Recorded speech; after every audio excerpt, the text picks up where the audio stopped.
I don't want you, buddy. I don't want you.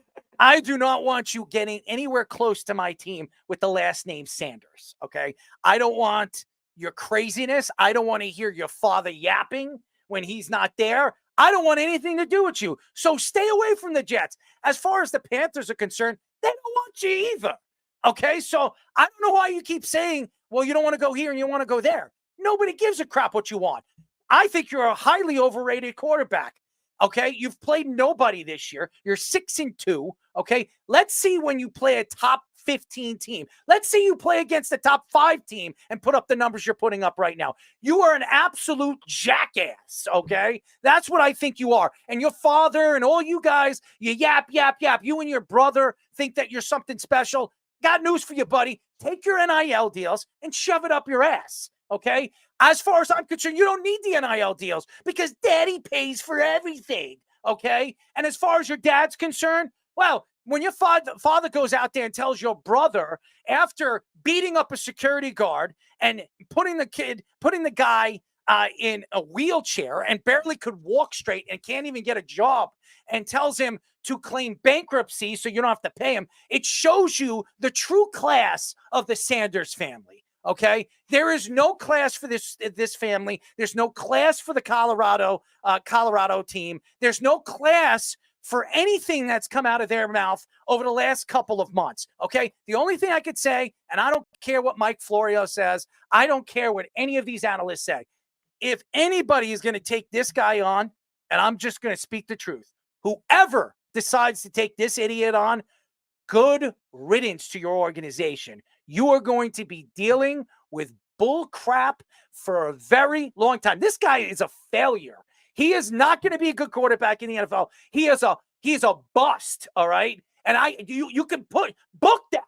I've been wrong about things, but I've also been right about things. Take this. He is an overrated quarterback. He is the Zach Wilson, okay? Zach Wilson of this year's quarterback play. Zach Wilson, who puts up great numbers, go look at who he played. He played nobody. Go look at Shedeur Sanders. Zach Wilson played against better talent in BYU than Shedeur Sanders has. Go look at the numbers. Numbers don't lie. And I'm not just speaking out of my ass. The only thing that's speaking out of your ass is the people that respect or think they respect you. For all those analysts, Stephen A. Smith that thinks you're good, or Kendrick Perkins. What the hell is Kendrick Perkins knows? He knows basketball. Take your beard and shove it up his ass, okay? I am done. I am done listening to this guy. I'm done with that family. Let Shedeur Sanders go to the NFL as the number 1 prospect quarterback. Whoever decides to take him, good riddance, because your team in 5 years is going to wish you never drafted him. With what you get is what you receive, and that's baggage, because you're getting them all. You're getting every single one of them. Obviously, his dad's going to play a huge part, and I respect Deion for what he did, as a player. And, the things that he accomplished. But now it's becoming, and I loved what Jason Michaels said. It's like, it's becoming you're branding yourself. Like, you're posting a video, like, be humble about it. Like, obviously, I don't think that's in their vocabulary. But, like, when you say it and then post it, and as they're saying it, like, pause, and then as you put your hand up, and it's like, well, I'm going to the NFL draft. Well, now you come back and say, well, if I get drafted by this team, and we've seen it happen before, obviously, with Eli, where deals can be done. But to basically shit on your teammates and be like, I'm better, like, that's what he's saying. I'm better than you. And has he had a good year? Yeah. Is he physically going to succeed?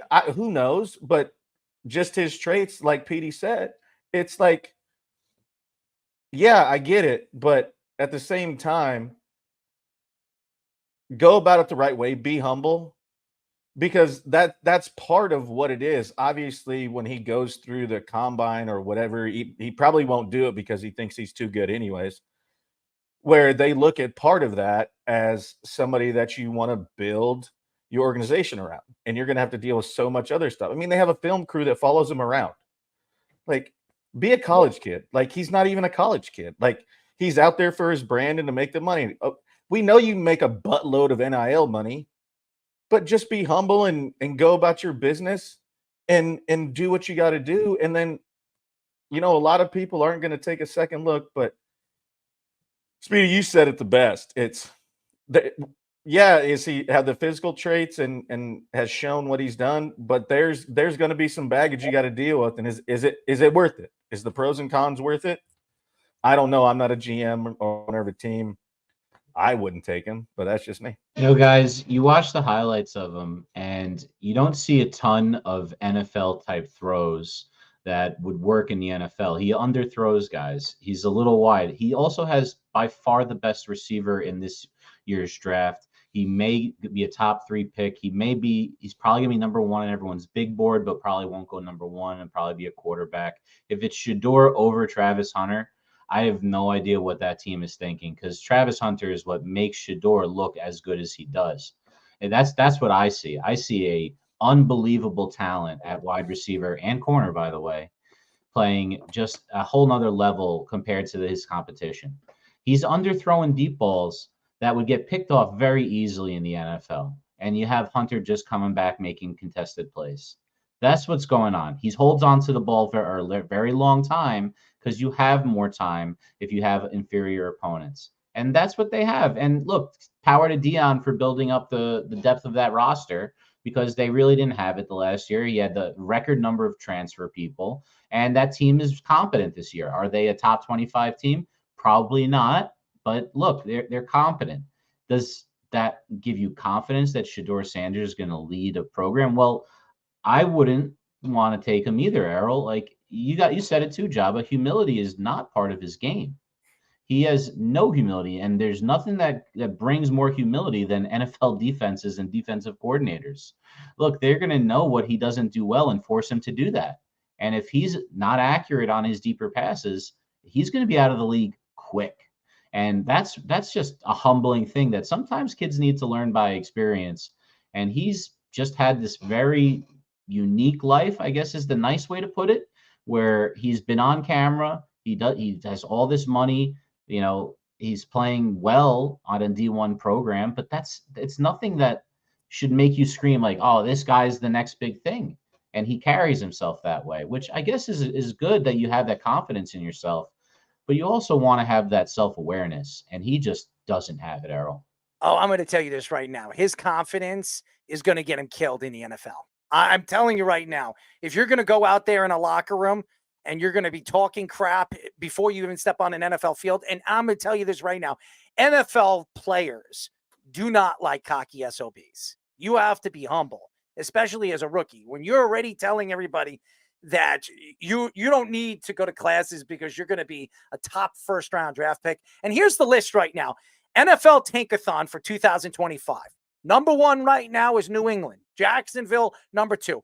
Both teams have quarterbacks. Trevor Lawrence is going nowhere because he just signed a contract. The Saints, interesting, even though they went after Rattler. I don't know if they go that route right now. I think they might put a hold on it. Carolina is definitely not.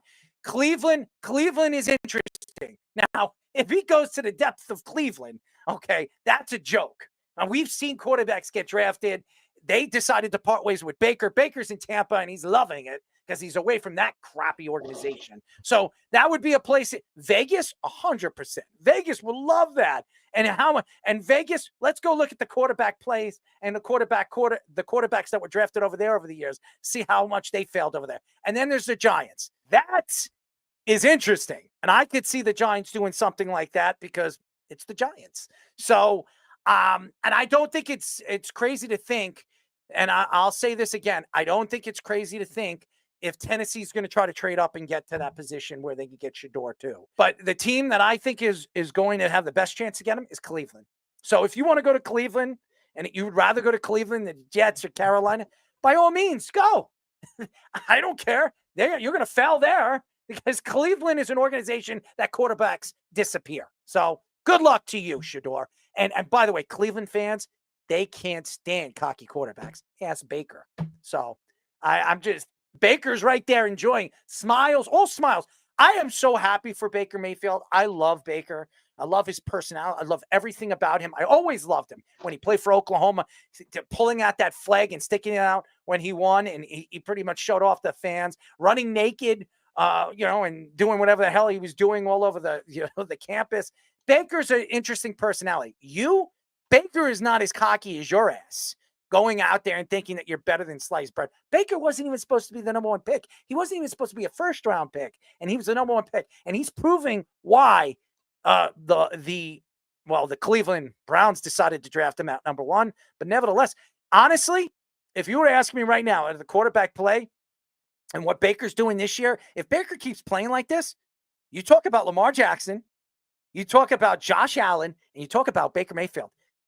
That's arguably the best quarterback class since 2004 with Eli, Roethlisberger, Rivers, and then obviously Romo, who wasn't drafted. I mean, think about it. We're trying to compare draft classes. That's the best draft class. So that's just my opinion. I mean, these guys are fantastic. All three of them are playing fantastic football. They're all really, really good quarterbacks. So I'm loving what I see. But now that's my opinion to that.